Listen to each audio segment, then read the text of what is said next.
है कि लोग संपत्ति और दायित्व के बीच के अंतर को ठीक से नहीं समझ पाते। अक्सर उन दोनों शब्दों की परिभाषाएं भी समस्याएं खड़ी कर देती है। अगर आपको दुविधा में पढ़ना अच्छा लगता है तो आप शब्दकोश उठाकर उसमें संपत्ति और दायित्व शब्दों का मतलब देख लें। अब इन परिभाषाओं का मतलब अकाउंटेंट को तो अच्छी तरह समझ में आ सकता है, परंतु आम आदमी के लिए यह वैसी ही बात हो गई जैसी परिभाषा का मतलब मैंडेरिन जैसी किसी विदेशी भाषा में लिख दिया गया हो। आप परिभाषा के लिखे हुए शब्दों को पढ़ तो सकते हैं, परंतु उन्हें अच्छी तरह समझना कठिन है। इसलिए जैसा मैंने पहले कहा था, मेरे अमीर डैडी ने हमेशा दोनों छोटे बच्चों को यह आसान परिभाषाएं सिखाई। संपत्ति वह होती है जो आपकी जेब में पैसा डालती है। अच्छी, आसान और उपयोग में आने वाली परिभाषा।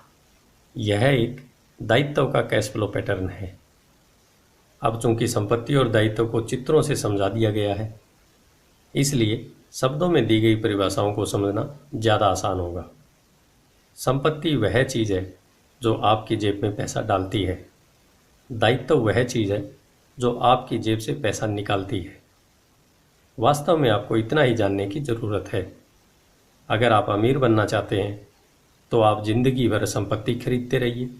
अगर आप गरीब या मध्यम वर्गीय आदमी बनना चाहते हैं तो आप दायित्व खरीदते रहिए। इनके बीच के फर्क को न जानने से ज़्यादातर लोग जीवन भर पैसे की तंगी से परेशान रहते हैं। पैसों के लिए आदमी इसलिए परेशान होता है क्योंकि वह न तो शब्दों को समझ पाता है, न ही अंकों को। जिन लोगों के सामने पैसे की मुश्किलें आ रही है, उन्हें यह समझ लेना चाहिए कि शब्दों या अंकों में ऐसा कुछ है जिसे वे पढ़ नहीं पा रहे हैं। कोई चीज़ ठीक से उनकी समझ में नहीं आ रही है। अमीर लोग इसलिए अमीर होते हैं क्योंकि इस मामले में वे पैसे की तंगी से परेशान लोगों से ज़्यादा समझदार होते हैं। तो अगर आप अमीर बनना चाहते हैं और अपनी दौलत को बनाए रखना चाहते हैं तो पैसे की साक्षरता और समझदारी महत्वपूर्ण है, शब्दों में भी और अंकों में भी। चित्रों में जो तीर लगे हैं वे पैसे के बहाव यानी कैश फ्लो को बताते हैं।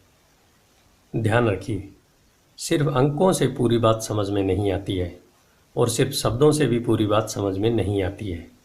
महत्व तो पूरी कहानी का होता है। किसी वित्तीय रिपोर्ट में अंकों को पढ़ना प्लाट या कहानी ढूंढने की तरह ही है। पैसा कहाँ जा रहा है, इस बात की कहानी।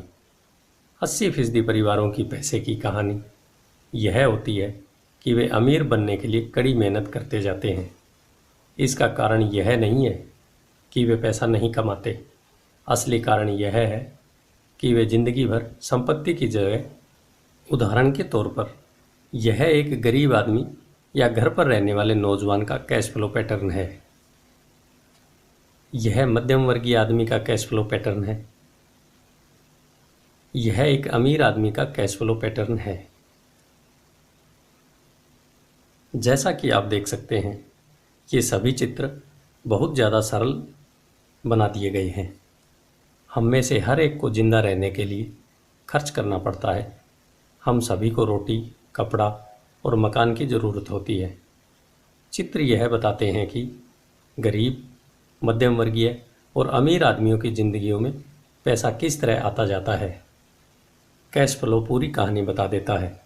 इस कहानी में यह बताया जाता है कि वह आदमी अपने पैसे का किस तरह इस्तेमाल करता है। एक बार पैसा हाथ में आ जाने के बाद वह उस पैसे का क्या करता है।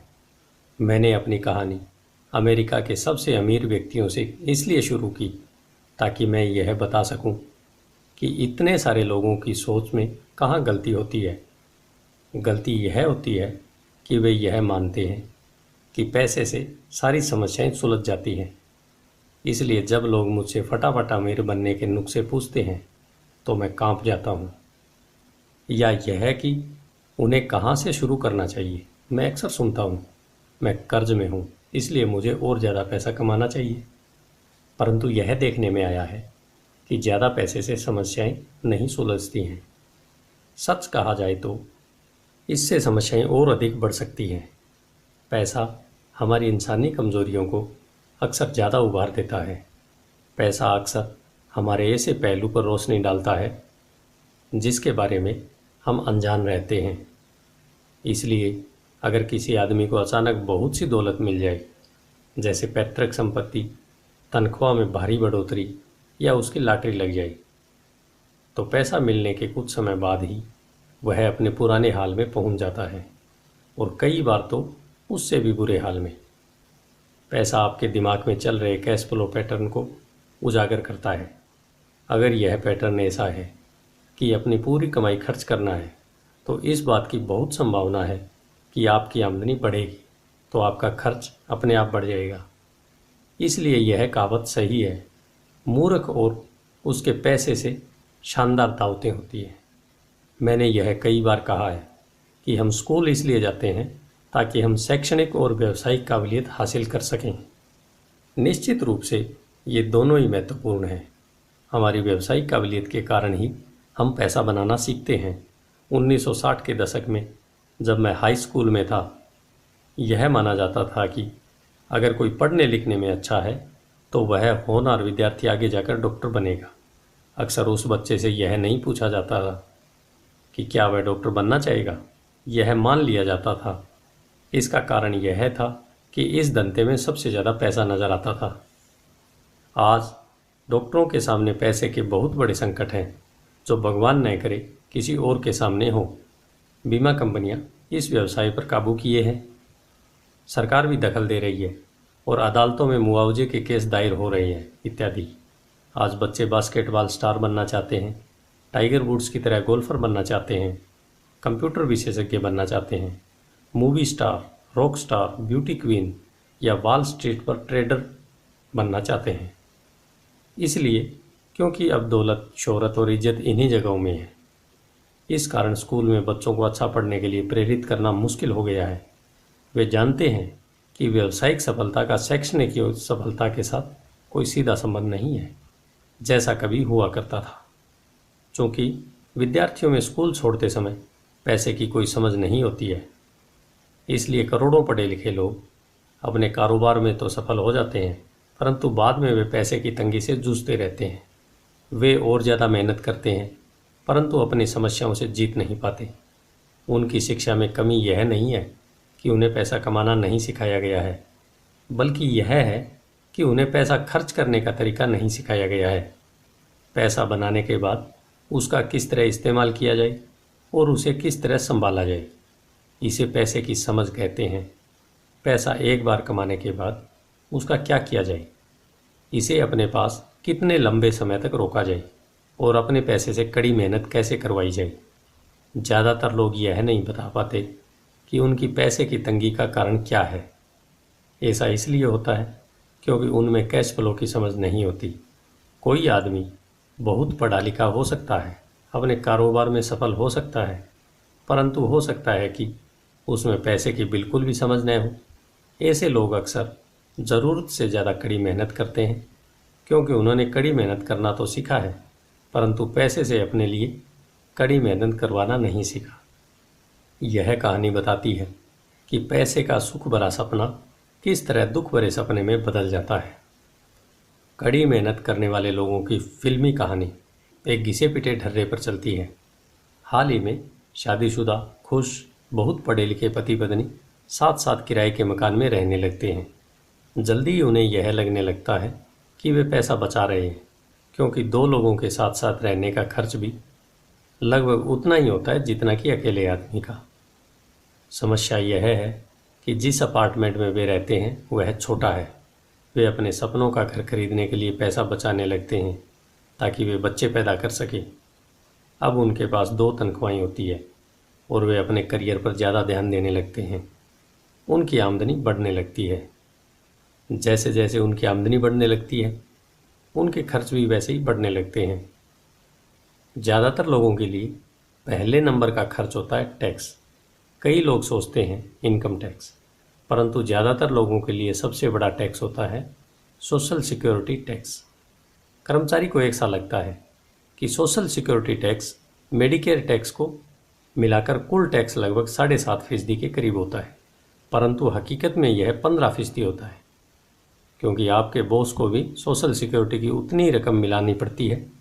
मुद्दे की बात यह है कि यह वह पैसा है जो आपका बॉस आपको नहीं दे सकता। इससे भी बड़ी बात यह है कि आपको अपने वेतन में से कटे सोशल सिक्योरिटी टैक्स की रकम पर इनकम टैक्स भी देना होता है, और यह ऐसी आमदनी होती है जो आपके हाथ में नहीं आई है बल्कि सीधे ही सोशल सिक्योरिटी में चली गई। फिर दायित्व बढ़ने लगते हैं। इसे समझाने का सबसे अच्छा तरीका यह है कि हम वापस युवा पति पत्नी की कहानी की तरफ चलें। उनकी आमदनी बढ़ने के कारण वे फैसला करते हैं कि अब वे किराए के मकान में नहीं रहेंगे बल्कि अपने सपनों का घर खरीदेंगे। जब वे अपने घर में पहुंच जाते हैं तो उन पर एक नए टैक्स का बोझ आ जाता है जिसे प्रॉपर्टी टैक्स कहते हैं। फिर वो लोग नई कार खरीदते हैं, नया फर्नीचर और नया सामान खरीदते हैं ताकि उनका घर आलीशान लगे। अचानक वे अपने सपने से जागते हैं और देखते हैं कि उनके दायित्वों का कॉलम बढ़ गया है। वे कर्जे में हैं और उन्हें बहुत से मॉर्टगेज ऋण और क्रेडिट कार्ड ऋण चुकाने हैं। अब वे चूहा दौड़ में फंस चुके हैं। एक बच्चा भी पैदा हो जाता है। वे और कड़ी मेहनत करते हैं। प्रक्रिया फिर दोहराई जाती है। ज़्यादा पैसा आता है, उस पर ज़्यादा टैक्स लगता है जिसे ब्रैकेट क्रीप्स भी कहा जाता है। तभी उनके पास डाक में एक और क्रेडिट कार्ड आ जाता है। वे इसका इस्तेमाल करते हैं, वह ख़त्म हो जाता है। तभी एक लोन कंपनी का आदमी आकर उन्हें बताता है कि उनकी सबसे बड़ी संपत्ति, उनके घर की कीमत बढ़ गई है। कंपनी उन्हें एक बिल कंसोलिडेशन लोन देने का ऑफ़र देती है क्योंकि उनकी क्रेडिट बहुत अच्छी है। कंपनी उन्हें यह भी बताती है कि समझदारी इसी में होगी कि वे अपने ऊंची ब्याज दर पर लिए गए कंज्यूमर लोन को उनके क्रेडिट कार्ड से चुका दें, और इसके अलावा उनके घर पर लगने वाले ब्याज से उन्हें टैक्स में छूट भी मिलेगी। वे ऐसा ही करते हैं और ज़्यादा ब्याज दर वाले क्रेडिट कार्ड का भुगतान कर देते हैं। इसके बाद वे राहत की सांस लेते हैं। उन्होंने क्रेडिट कार्ड का हिसाब साफ कर दिया है। अब उन्होंने अपने उपभोक्ता ऋण को होम मॉर्टगेज में बदल दिया है। उनका भुगतान भी कम हो जाता है क्योंकि उन्हें अपने कर्ज को 30 साल की आसान किस्तों में चुकाना होता है। समस्या से निपटने का यही स्मार्ट तरीका है। उनके पड़ोसी आते हैं और उन्हें शॉपिंग पर चलने का न्योता देते हैं। मेमोरियल डे की सेल लगी हुई है, यही तो मौका है कुछ पैसे बचाने का। वे आपस में बात करते हैं। वे अपने आप से कहते हैं, मैं कुछ नहीं खरीदूंगा, मैं तो सिर्फ देखने जा रहा हूँ। परंतु अगर कोई चीज़ जम जाए तो उसे खरीदने की उम्मीद में वे अपने क्रेडिट कार्ड को ले जाना नहीं भूलते। मैं एक युवा दंपति से हर समय टकराता हूँ। उनके नाम बदलते रहते हैं परंतु उनके पैसे की तंगी एक सी ही रहती है। वे मेरी चर्चाओं में यह सुनने के लिए आते हैं कि मैं इस बारे में क्या कहता हूँ। वे मुझसे पूछते हैं, क्या आप हमें बता सकते हैं कि और ज़्यादा पैसा कैसे कमाया जाता है। उनकी खर्चीली आदतों ने उन्हें और ज़्यादा कमाने के लिए मजबूर कर दिया है। वे इतना भी नहीं जानते कि दरअसल समस्या पैसा कमाने की नहीं, पैसा सही तरीके से खर्च करने की है, और यही पैसे की तंगी का कारण है। यह समस्या इसलिए पैदा होती है क्योंकि उनमें पैसे की समझ नहीं होती। यह समस्या इसलिए भी और भयानक हो जाती है क्योंकि वे संपत्ति और दायित्व में फ़र्क को नहीं समझ पाते। मेरा मानना है कि ज़्यादा पैसे से शायद ही कभी किसी की पैसे की समस्याएं सुलझती हों। समस्याएं समझदारी से सुलझती हैं। मेरा एक दोस्त बार बार कर्ज में फंसे लोगों को यही सलाह देता है, अगर आपको लगता है कि आपने अपने आप को किसी गड्ढे में फंसा लिया है तो गड्ढा खोदना बंद कर दो। मेरे डैडी बचपन में हमें बताया करते थे कि जापानी 3 ताकतों को मानते हैं, तलवार की ताकत, रत्नों की ताकत और दर्पण की ताकत। तलवार हथियारों की ताकत का प्रतीक थी। अमेरिका ने हथियारों पर खरबों डॉलर खर्च कर दिए और इसी कारण वह आज विश्व में सबसे ताकतवर देश है। रत्न पैसे की ताकत का प्रतीक है। इस कहावत में कुछ तो सच्चाई है। यह स्वर्णिम नियम याद रखो, जिसके पास स्वर्ण है वही नियम बनाता है। दर्पण आत्मज्ञान का प्रतीक है। जापानी दंत कथा के अनुसार यह आत्मज्ञान इन तीनों में से सबसे कीमती वस्तु थी। गरीब और मध्यम वर्गीय लोग अक्सर धन की ताकत से नियंत्रित होते हैं। वे सुबह सुबह उठकर कड़ी मेहनत करने यानी नौकरी करने चले जाते हैं और खुद से यह तक नहीं पूछते कि क्या ऐसा करना समझदारी है। पैसे की समझ न होने के कारण ज़्यादातर लोग पैसे की डरावनी ताकत को यह इजाज़त दे देते हैं कि वह उन्हें काबू में कर ले। पैसे की ताकत उनके विरोध में इस्तेमाल होती है। अगर वे दर्पण की ताकत का इस्तेमाल करते तो वे खुद से यह सवाल पूछते, क्या इसमें समझदारी है? बहुत बार अपनी अंदरूनी समझदारी पर भरोसा करने के बजाय लोग भीड़ के साथ साथ चलने लगते हैं। वे कोई काम इसलिए करते हैं क्योंकि सभी लोग ऐसा करते हैं। वे सवाल पूछने के बजाय नकल करने लगते हैं। अक्सर वे नासमझी के कारण वही दोहराते हैं जो उन्हें सिखाया गया है। इस तरह के विचार कि आपका घर आपकी सबसे बड़ी पूंजी है, आपका घर आपका सबसे बड़ा निवेश है, अगर आप ज़्यादा कर्ज लेते हैं तो आपको टैक्स में ज़्यादा छूट मिलेगी, सुरक्षित नौकरी खोजो, गलतियां मत करो, खतरे मत उठाओ। ऐसा कहा जाता है कि ज़्यादातर लोगों के लिए मौत से भी डरावनी चीज़ होती है भीड़ के सामने बोलने का डर। मनोवैज्ञानिक कहते हैं कि ज़्यादातर लोग सार्वजनिक मंच पर बोलने से इसलिए कतराते हैं क्योंकि उन्हें यह डर होता है कि उनकी बुराई होगी, लोग बाग उनकी हंसी उड़ाएंगे, वे अकेले रह जाएंगे, सबसे कट जाएंगे और बिरादरी से अलग थलग कर दिए जाएंगे। सबसे अलग होने का डर या अकेले रह जाने का डर ही वह सबसे बड़ा कारण है जिस वजह से ज़्यादातर लोग अपनी समस्या हल करने के लिए नए तरीके नहीं ढूंढते। इसलिए मेरे पढ़े लिखे डैडी कहा करते थे कि जापानी लोग दर्पण की ताकत को सबसे ज़्यादा महत्व देते थे, क्योंकि जब इंसान दर्पण में खुद को देखता है तभी उसे सच्चाई का पता चलता है। और ज़्यादातर लोग खतरे मत उठाओ इसलिए कहते हैं क्योंकि वे खुद डरे हुए होते हैं। यह किसी भी चीज़ के बारे में कहा जा सकता है, जैसे खेल में, संबंधों में, करियर में या धन में। इसी समाज से कट जाने के डर के कारण लोग लीक पर चलते हैं और समाज की स्वीकृत मान्यताओं या लोकप्रिय प्रवृत्तियों के खिलाफ नहीं जाते। आपका घर एक संपत्ति है, बिल कंसोलिडेशन लोन लो और कर्ज से बाहर निकल जाओ। कड़ी मेहनत करो, प्रमोशन का सवाल है, एक दिन में वाइस प्रेसिडेंट बन जाऊंगा। पैसे बचाओ, जब मेरी तनख्वाह बढ़ेगी तो मैं एक बड़ा घर खरीद लूँगा। म्यूचुअल फंड सुरक्षित है। टिकल में एल्मो डॉल्स अभी स्टॉक में नहीं है, परंतु मेरे पास एक डॉल रखी है जो दूसरा ग्राहक अब तक लेने नहीं आया है। भीड़ के साथ चलने और पड़ोसियों के ऐशो आराम की नकल करने के कारण पैसे की बहुत सी समस्याएं पैदा होती है। कई बार हम सभी को दर्पण में देखने की ज़रूरत होती है और हमें अपने डर के बजाय अपनी अंदरूनी समझदारी से सोचना चाहिए। जब माइक और मैं 16 के हुए तो हमें स्कूल में समस्याएं आने लगी थी। हम बुरे बच्चे नहीं थे, हम केवल अपने आप को भीड़ से अलग कर रहे थे। स्कूल के बाद और शनिवार रविवार को हम माइक के डैडी के लिए काम करते थे। माइक और मैं अक्सर घंटों तक उसके डैडी के पास बैठे रहते थे जब वे अपने बैंकर्स, वकीलों, अकाउंटेंट, ब्रोकर्स, निवेशकों, मैनेजर और कर्मचारियों के साथ चर्चा करते थे। माइक के डैडी ने 13 साल की उम्र में स्कूल छोड़ दिया था। अब वे पढ़े लिखे लोगों को रास्ता दिखा रहे थे, उन्हें आदेश और निर्देश दे रहे थे, उनसे सवाल पूछ रहे थे। पढ़े लिखे लोग उनकी एक आवाज़ पर दौड़े चले आते थे और उनके गुस्से से डरते थे। यह आदमी कभी भीड़ के साथ नहीं चला। इस आदमी ने खुद के दम पर सोचा और फैसला लिया। उन्हें इन शब्दों से चिढ़ होती थी, हमें इसे इस तरह से इसलिए करना पड़ेगा क्योंकि सभी लोग इसे इस तरह करते हैं, वे नहीं हो सकता से भी बहुत चिढ़ते थे। अगर आप उनसे कोई काम करवाना चाहते थे तो आपको बस इतना ही कहना था, मुझे लगता है कि आप इसे नहीं कर सकते। माइक और मैंने उनके साथ रहकर जितना सीखा उतना हमने स्कूल में बिताए सालों में कभी नहीं सीखा, कॉलेज में भी नहीं।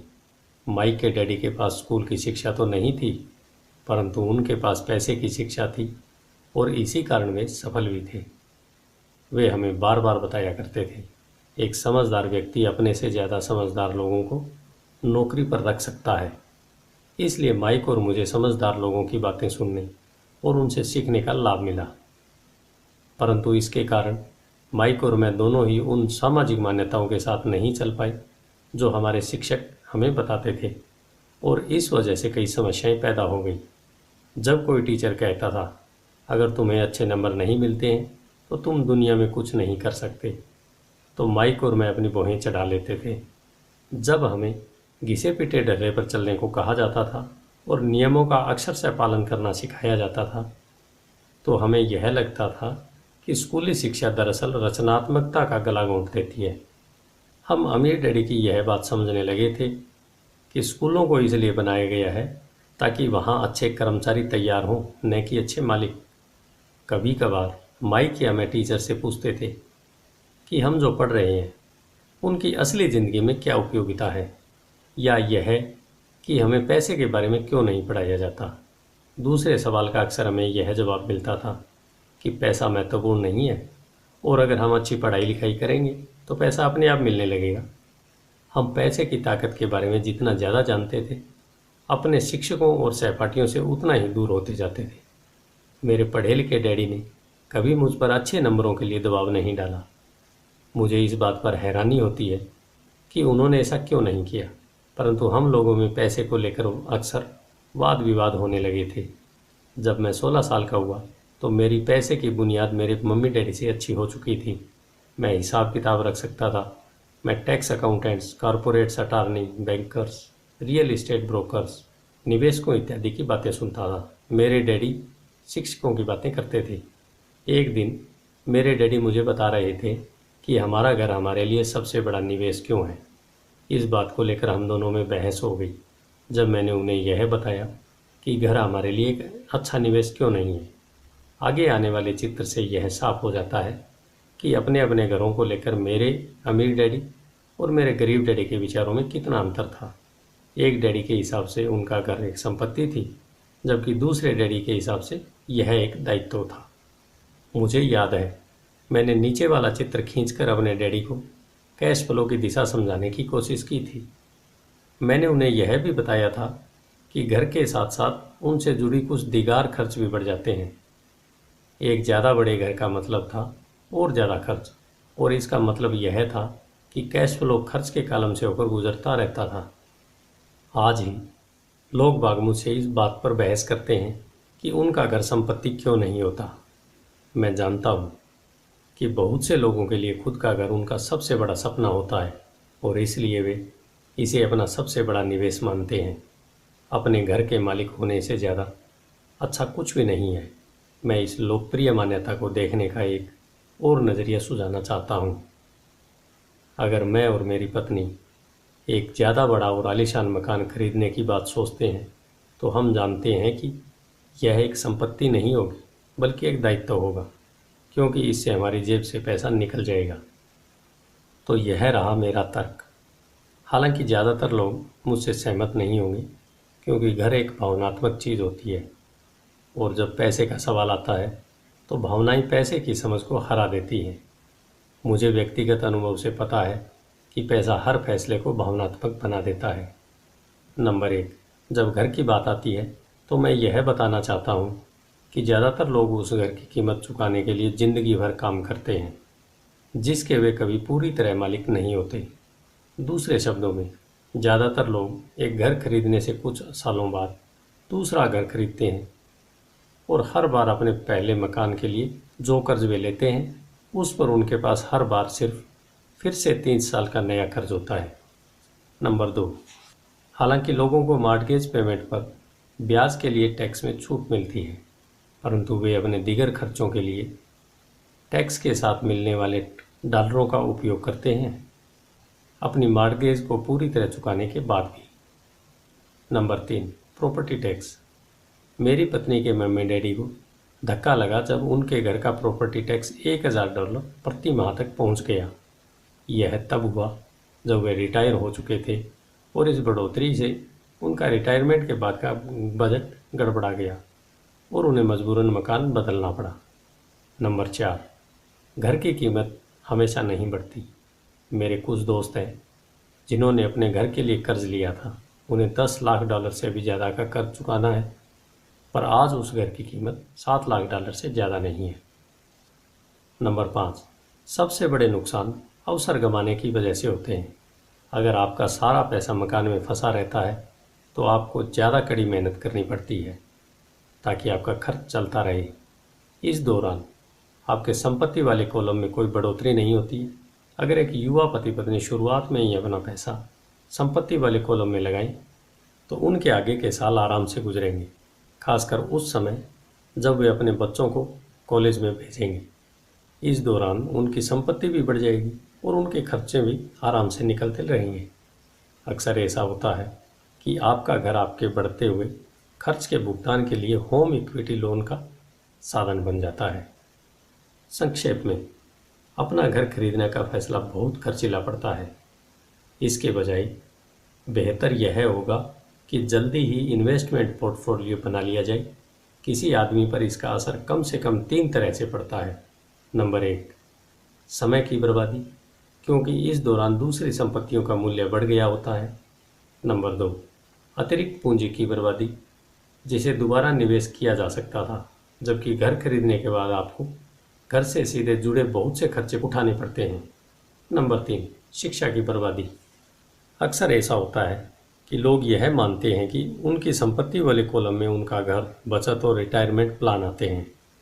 चूँकि उनके पास निवेश करने के लिए पैसा नहीं होता, इसलिए वे बिल्कुल भी निवेश नहीं करते हैं। इस कारण उन्हें निवेश का अनुभव कभी नहीं मिल पाता। ज़्यादातर लोग कभी एक समझदार निवेशक नहीं बन पाते, और सबसे बढ़िया निवेश सामान्य तौर पर सबसे पहले समझदार निवेशकों को बेचे जाते हैं, जो बाद में उन्हें सुरक्षित खेलने वाले लोगों को बेचते हैं। मेरे पढ़े लिखे डैडी का फाइनेंशियल स्टेटमेंट चूहा दौड़ में फंसे व्यक्ति का सबसे अच्छा उदाहरण है। उनके खर्च हमेशा उनकी आमदनी से ज़्यादा होते थे, इसलिए उन्हें संपत्ति में निवेश करने का मौका ही नहीं मिलता था। इसका नतीजा यह होता था कि उनके दायित्व जैसे मार्गेज और क्रेडिट कार्ड के कर्ज उनकी संपत्ति से कहीं ज़्यादा होते। यह चित्र 1000 शब्दों की तरह एक कहानी बताता है।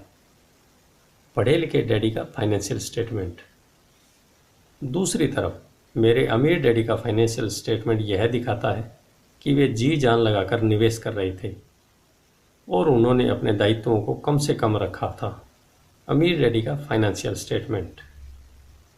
मेरे अमीर डैडी के फाइनेंशियल स्टेटमेंट से यह भी पता चलता है कि अमीर लोग और ज़्यादा अमीर क्यों बनते हैं। संपत्ति वाले कॉलम से इतने ज़्यादा आमदनी होती है कि खर्च आराम से चल जाता है और कुछ पैसा बच भी जाता है। इस बचे हुए पैसे को एक बार फिर से संपत्ति वाले कॉलम में दोबारा निवेश कर दिया जाता है। संपत्ति वाला कॉलम बढ़ता जाता है और इससे होने वाली आमदनी भी बढ़ती रहती है। नतीजा यह होता है, अमीर लोग और ज़्यादा अमीर होते चले जाते हैं। अमीर लोगों और ज़्यादा अमीर क्यों होते हैं? अमीर लोग और ज़्यादा अमीर क्यों होते हैं? यह रहा फाइनेंशियल स्टेटमेंट। मध्यम वर्ग के लोग हमेशा पैसे की तंगी से जूझते रहते हैं। उनकी मूल आमदनी तनख्वाह से होती है और जैसे जैसे उनकी तनख्वाह बढ़ती है, उनके टैक्स भी बढ़ते जाते हैं। इसके साथ ही आमदनी बढ़ने पर उनके खर्च भी बढ़ जाते हैं, इसलिए इसे चूहा दौड़ कहा जाता है। ये लोग मानते हैं कि उनका घर उनकी मूल संपत्ति है और इसलिए वे आमदनी दिलाने वाली संपत्ति में निवेश नहीं करते। मध्यम वर्ग को पैसे की तंगी क्यों होती है? ये रहा फाइनेंशियल स्टेटमेंट। आज की कर्जदार सोसाइटी 2 बातें मानती है। पहली यह कि खुद का घर एक निवेश होता है और दूसरी यह कि तनख्वाह बढ़ने पर खर्च भी बढ़ना चाहिए या एक ज़्यादा बड़ा घर खरीद लेना चाहिए। बढ़ते हुए खर्च के कारण परिवार ज़्यादा कर्ज में फंस जाते हैं और उन्हें पैसे की और ज़्यादा तंगी का सामना करना पड़ता है। हालांकि वे अपनी नौकरियों में लगातार तरक्की कर रहे हैं और उनकी तनख्वाह लगातार बढ़ती जा रही है। इसे हाई रिस्क लिविंग या बहुत जोखिम भरी जीवन शैली कहा जाता है और इसका कारण यह है कि ऐसे लोगों में पैसे की समझ नहीं होती। 1990 के दशक में नौकरियों में भारी कटौती से यह बात पता चली कि मध्यम वर्ग पैसे के मामले में कितना असुरक्षित है। अचानक कंपनी पेंशन प्लान की जगह पर 41 के प्लान आ गए हैं। सोशल सिक्योरिटी निश्चित रूप से संकट में है और इसे रिटायरमेंट का सहारा नहीं बनाया जा सकता। मध्यम वर्ग में घबराहट का माहौल पैदा हो गया है। आज एक अच्छी बात यह है कि ज़्यादातर लोग ये बातें समझते हैं और इसलिए उन्होंने म्यूचुअल फंड खरीदना शुरू कर दिया है। निवेश में हुई बढ़ोतरी के कारण ही हमने स्टॉक मार्केट में इतनी तेज़ी देखी है। आज मध्यम वर्ग की बढ़ती हुई मांग को पूरा करने के लिए नए नए म्यूचुअल फंड बनते जा रहे हैं। म्यूचुअल फंड इसलिए लोकप्रिय हुए क्योंकि वे सुरक्षा के प्रतीक हैं। औसत म्यूचुअल फंड खरीदने वाले आदमी नौकरी में, टैक्स और मार्केट चुकाने में, अपने बच्चों की शिक्षा की फीस के लिए पैसे बचाने में और अपने क्रेडिट कार्ड का हिसाब साफ करने में बहुत ज़्यादा व्यस्त हैं। उनके पास इतना समय नहीं है कि वे निवेश करने की कला सीख सकें, इसलिए वे म्यूचुअल फंड के मैनेजर की काबिलियत पर भरोसा करते हैं। चूँकि म्यूचुअल फंड कई तरह के निवेश करता है, इसलिए उन्हें ऐसा लगता है कि उनका पैसा ज़्यादा सुरक्षित है, क्योंकि यह टुकड़ों में बंट गया है या डाइवर्सिफाइड हो गया है। पढ़े लिखे मध्यम वर्ग का यह समूह म्यूचुअल फंड ब्रोकर्स और फाइनेंशियल प्लानर के डाइवर्सिफाई सिद्धांत को सही मानता है। सुरक्षित रहो, जोखिम से बचो। असली त्रासदी यह है कि पैसे की समझ न होने के कारण औसत मध्यम वर्गीय लोग खतरों का सामना करते हैं। उनके सुरक्षित खेलने का असल कारण यह होता है कि उनके पास पैसे की तंगी होती है। उनकी बैलेंस शीट में बैलेंस नहीं होता,